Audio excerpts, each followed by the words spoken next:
At 0204 hours over the Pacific, near the edge of Alaska's airspace, a US F-16 was on patrol when it was detected. Russia quickly responded by sending two Su-35s to intercept, tightening the space between them and driving the encounter to a dangerous level of tension. In the moments that followed, even the smallest mistake could have disrupted the fragile balance of deterrence that defines these high-stakes operations in the sky. This was international airspace near Alaska, one of the most sensitive regions on the map, where the boundary between stability and confrontation can feel as thin as the ice below. Low, heavy clouds reduced visibility, while the freezing air and icy waters made radar performance and communication less reliable, like trying to make out shapes through a fogged-up window. In conditions like these, Russia holds a clear local advantage at the tactical jet level. The Su-35, with its thrust vectoring capability, can close distance with extraordinary agility, moving with the kind of precision and freedom that feels almost impossible at that speed.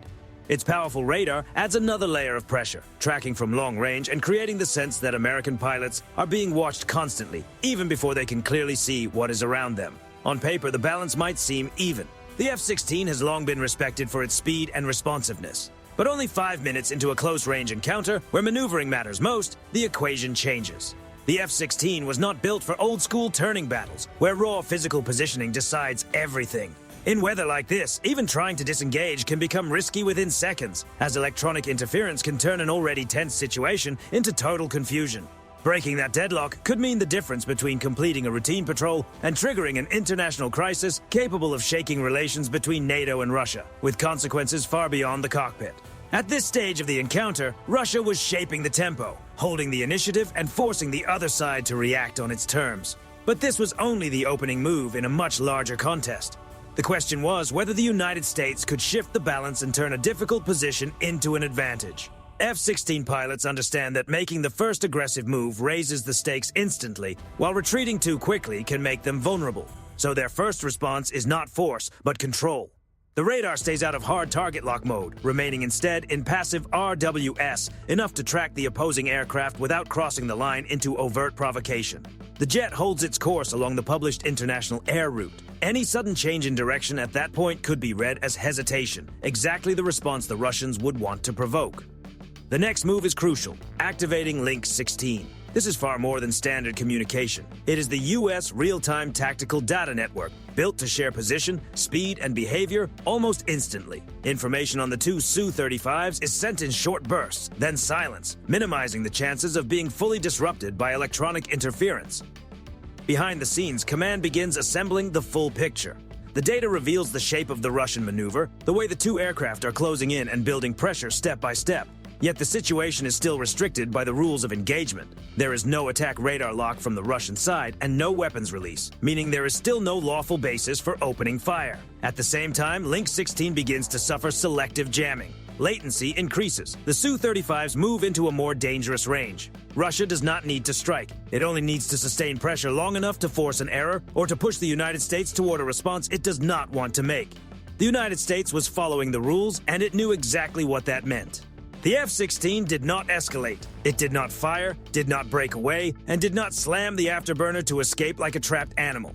It held its course, kept a steady speed, and continued sending data in silence. To an outside observer, that might look passive. To the Pentagon, it is a textbook example of controlled escalation. American pilots understand one critical fact. As long as no shot is fired, the real decision-making authority stays above the battlefield, at the command level. And the longer that balance holds, the more it works in Washington's favor. Within 10 minutes, the Su-35 pilots began to sense that something was off. The F-16 had not changed course. Its radar had not shifted into an aggressive continuous scan. No public distress signal had gone out. That suggested only one thing. The U.S. aircraft was deliberately keeping the encounter below the threshold of open conflict, waiting either for Russia to back off or for the United States to respond in a way Moscow could not easily control. Russia answered by increasing the pressure, but still carefully avoided crossing the line set by the rules of engagement. The two Su-35s split their positions. One moved in from behind and below, cutting close enough to the F-16's wake to create turbulence and shake the American jet just enough to disturb its local stability. The other stayed higher, around the 2 to 3 o'clock position, holding radar pressure from a distance like an unseen hand resting on the opponent's shoulder. For Russia, this was intimidation. For the United States, it was an opportunity to collect intelligence in real time. The F-16 pilot did not yank the controls to counter the disturbance. Instead, he kept his corrections minimal, allowing the aircraft's systems to respond cleanly while capturing the aerodynamic effects of the Su-35's approach from different angles. When the missile warning system kept sounding, even though no missile had been launched, the pilot did not panic.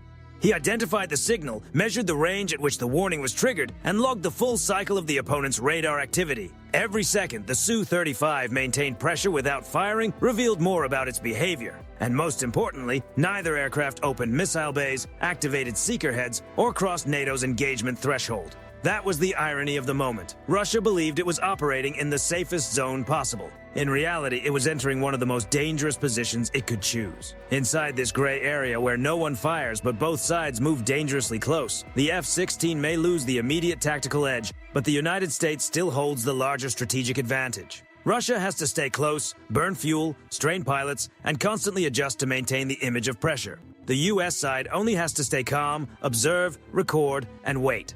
From the cockpit, the F-16 might appear boxed in. On the wider chessboard, Russia is the one committing itself to a position with fewer exits. What the Russian side does not fully see is that the F-16's steady course and measured response are not signs of passivity. They are signs that the American pilot is seeing far more than the Su-35 crews realize. At 0230 hours, south of Alaska, at an altitude fighter aircraft cannot comfortably sustain for long. An airborne command platform was already tracking every movement. That picture was not coming from the F-16's nose radar. It was coming from the E-2D Hawkeye, a $357 million early warning aircraft operating far beyond visual range, beyond immediate awareness, and far outside the close-range combat logic the Su-35 was built to dominate. That kind of price tag does not buy missiles. It buys control over the battle space. The E-2D's APY-9 radar is not just built for long-range detection. It is built to perform in the harshest conditions. Low cloud cover, ionospheric interference, and reflections from sea ice and dark water, the exact factors forcing the Su-35's radar to keep recalibrating. From above, the Hawkeye can separate real contacts from false returns, track hundreds of targets at once, and hold them together in one stable operational picture, something frontline fighters cannot build on their own. But the E-2D's true strength is not just its radar. It is its role as the command brain of the network. Every piece of information it gathers is instantly combined, assessed, and passed back out to aircraft, warships, and air defense systems operating behind the front line. Once the Hawkeye is in the loop, the F-16 is no longer acting alone. It is carrying out the intent of an entire combat network. In reality, the E-2D did not suddenly enter the picture. It had already been in a ready state from the moment the F-16 and Su-35s crossed paths in the sky. If the F-16 is the piece on the board, then the E-2D is the board itself, already in place before the first move was made. That is when Russia began to face the most uncomfortable part of the situation. They were no longer applying pressure to a single pilot. They were exposing every movement to a system designed specifically to avoid rushed decisions. The Su-35 could still close in aggressively, but it could not overpower an opponent that controlled the tempo from above. Russia brought its familiar pressure tactics. The United States brought something far more valuable: time, data, and the ability to decide whether the situation would move further or stop right there. At close range, the Su-35 still had the edge in maneuverability, but the North Pacific is not a demonstration flight. The cold air and low clouds forced the Su-35 to rely more heavily on radar to maintain a clear track on its target. The sea surface and drifting ice interfere with that signal, forcing constant adjustments and creating brief breaks in target stability. Russia can continue pressing in and maintain visual and psychological pressure, but it cannot hold a clean firing solution without increasing its own exposure. And that means edging closer to the very escalation threshold NATO is watching every second. Flying low gives the Su-35 a chance to create aerodynamic disturbance, but it also pushes the aircraft into unstable air near the sea surface, where both infrared signatures and radar returns become less predictable. Short power increases used to hold position cause the heat signature to fluctuate unevenly, too inconsistent for a clean shot, yet still visible enough to be tracked passively from farther away. The closer the Su-35 gets, the more corrections it has to make. The pressure rises, but the advantage does not grow with it. The United States did not need to introduce new weapons. What it did instead was stabilize the entire engagement space. The F-16 stayed inside a safer flight corridor, avoided the worst radar reflection zones, and maintained a rhythm that forced the Russian side to keep adjusting without ever reaching ideal conditions for a clean engagement. This was not a response built on firepower. It was a response built on control. Russia could not pull away too suddenly without appearing to lose the moment, but it also could not keep tightening the pressure without pushing itself closer to danger or a level of escalation it did not fully want. And that is how the standoff locked itself into place. In this kind of encounter, the side that controls the pace usually holds the real initiative.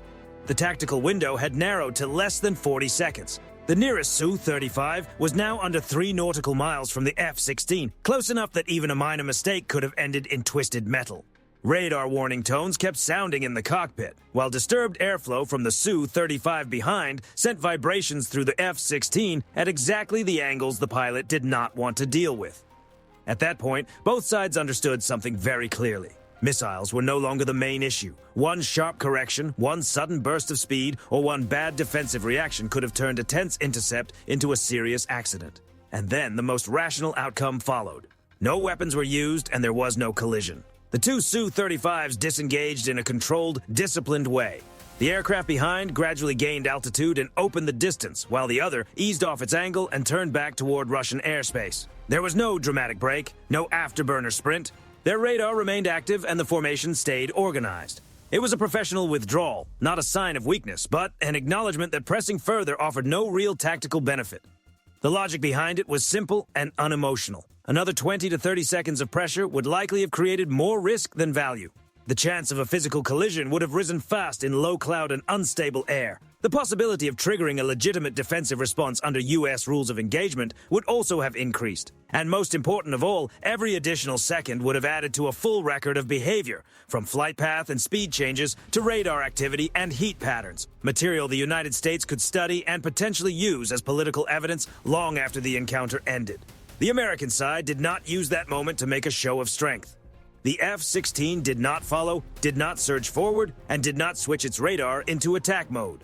The pilot stayed on the international route, held a stable speed, and kept feeding data back to command.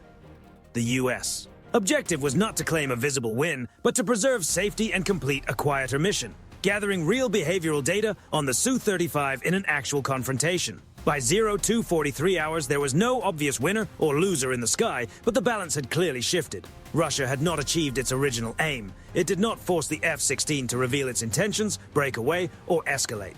Instead, it had to pull back from an encounter shaped by a level of coordination and situational awareness it could not easily disrupt. And that leads to the central lesson of the entire incident. In modern conflict, the side that controls information can pressure the other side into stopping without a single shot being fired. Not because one aircraft is automatically better than another, but because one side sees more, understands more, and turns every move by the opponent into a strategic and political risk that is no longer worth taking. What may have unsettled Russia most was the presence of the E-2D Hawkeye, a Navy aircraft positioned in advance to support what looked like a lone U.S. Air Force patrol. The F-16 may have appeared isolated, but in reality it was operating under the cover of an integrated naval air network. Of course, everything described here is still a hypothetical reconstruction, not a confirmed real-world sequence. From the Russian side, the maneuver brought no lasting control, only a clearer view of its own tactical limits and a quiet disengagement. For the United States and NATO, it was simply another patrol completed according to procedure, where discipline and system coordination did exactly what they were designed to do. And if you had been in the cockpit of that F-16 in that exact moment, would you have held your course or chosen a different move?